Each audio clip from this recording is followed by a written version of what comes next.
বাংলাদেশ জামায়াতে ইসলামী আয়োজিত আজকের এই নির্বাচনী সভার সম্মানিত সভাপতি, সম্মানিত অতিথিবৃন্দ, মঞ্চে উপবিষ্ট 10 দলের বিভিন্ন নেতৃবৃন্দ, আমার সামনে উপস্থিত বাংলাদেশ জামায়াতে ইসলামীর সর্বস্তরের নেতৃবৃন্দ এবং ঢাকা 15 আসনের সকল জনগণ, সবাইকে জানাই আমার দল জাগবার পক্ষ থেকে সংগ্রামী সালাম এবং শুভেচ্ছা। আসসালামু আলাইকুম। প্রায় 2 দশক পর বাংলাদেশে একটি জাতীয় নির্বাচন অনুষ্ঠিত হতে যাচ্ছে, যার প্রচারণা আজকে থেকে শুরু হলো।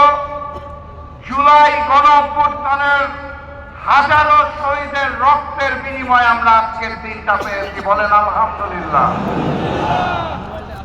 আজকে এখানে আমাদের অত্যন্ত আনন্দঘন পরিবেশে, উৎসব মুখর পরিবেশে প্রচারণা করার কথা ছিল, সেটা হচ্ছে।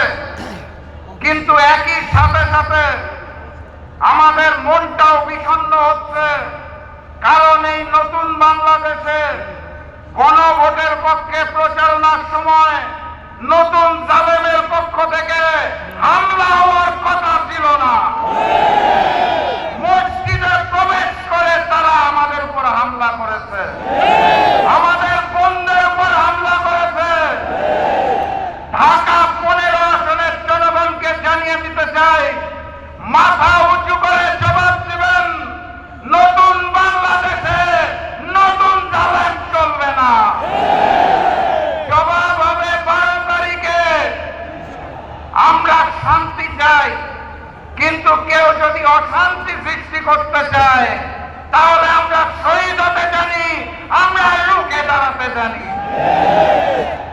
ওই একটি বৃহৎ দল নতুন করে প্রচারণা করার চেষ্টা করছে না ভোটের পক্ষে। আপনারা তাদেরকে জানিয়ে দিবেন, যারা পাথর দিয়ে মানুষ হত্যা করে তাদের জন্য না, যারা চাঁদাবাজি করে তাদের জন্য না, যারা নতুন স্বৈরাচার তাদের জন্য না, আগামী বাংলাদেশের জন্য আমরা সবাই হ্যাঁ। অতএব গণভোটে হাকে জয়যুক্ত করতে হবে। সম্মানিত সাথী এবং বন্ধুগণ, আমি অত্যন্ত সৌভাগ্যবান। একটি আসনে নির্বাচন করার কথা ছিল, ঐক্যের বৃহত্তর স্বার্থে নির্বাচন করছি না, এখন 300 আসনে প্রচারণা করতে পারবো আলহামদুলিল্লাহ। এবং প্রচারণা শুরু করলাম আমিরে জামাত ডাক্তার শফিকুর রহমানের সমাবেশে আলহামদুলিল্লাহ। ঢাকা 15 আসনের জনগণ আমার চেয়েও সৌভাগ্যবান। কারণ কি, বাংলাদেশের 300 আসনের 299টা আসনে জনগণ ভোট দিবে আগামীর এমপি বানানোর জন্য।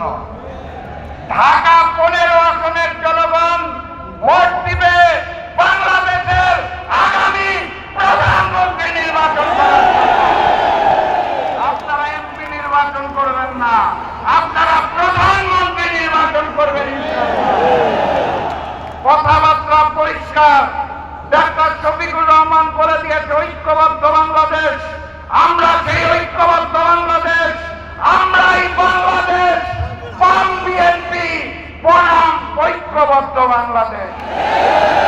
আমরা আগামীর বাংলাদেশে ওই নতুন স্বৈরাচার আর ফ্যাসিজম চাই না। আমরা আগামীর বাংলাদেশে ভারতীয় আধিপত্যবাদ চাই না। অতএব বাম বিএনপিকে না বলুন, গণভোটে হা বলুন, 10 দলের প্রতীকে হা বলুন। আবারও দেখা হবে, আবারও কথা হবে ইনশাআল্লাহ। সারা দেশ সফর করব এবং সবাই মিলে ইনশাআল্লাহ আগামীর বাংলাদেশ গড়ে তুলব।